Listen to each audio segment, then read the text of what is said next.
שלום. ברוך מה הבא. שלומך? בסדר גמור, תודה. אני דוד ואני בן 53.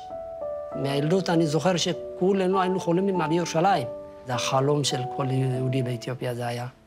ירושלים זה המקום של העם היהודי. בגיל 15, קבוצת נערים, יצאנו ברגל לכיוון סודאן.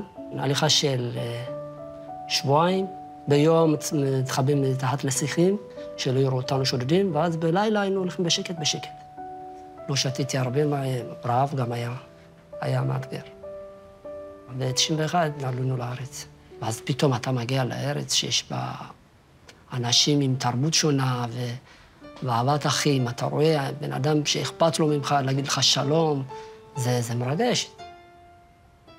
הטעות הגדולה של המדינה, לדעתי, לא יודע, כי היו צריכים את המבוגרים גם לתת להם לעבוד ולשלוח אותם לכל מיני מקומות שילמדו ויעבדו וישתלבו. והיום רוב המבוגרים שלנו לא יודעים עברית. בת כמה אימא שלך? אמא שלי בת 90 ומשהו, לא זוכר בדיוק. אמא שלי ספציפית היא לא עבדה. קצבה, וגם אני עזרתי וגרתי שנים איתה. ועד שהתחתנתי, אחרי שהתחתנתי גם אני לא ויתרתי על אמא.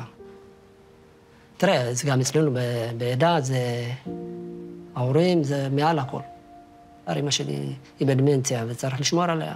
כל פעם אתה ידיים על הדופק, אתה בודק אם זה קורה משהו, זה נופל או זה. תמיד יש פה מישהו בלילה איתה. חייב, כי זה בגילאים האלה גם מרגישים פחד ובדידות.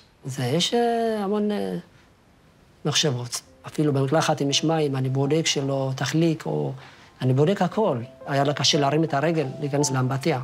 אז כל זה מתסכל היה. באמת, אני אמרתי, איך אני אחליף? אבל פתאום, התקשרו אליי, אמרו לי, השנה אנחנו נדאג למקלחת, שיוכל לקלח אותה במקום נורמלי ולא באמבטיה.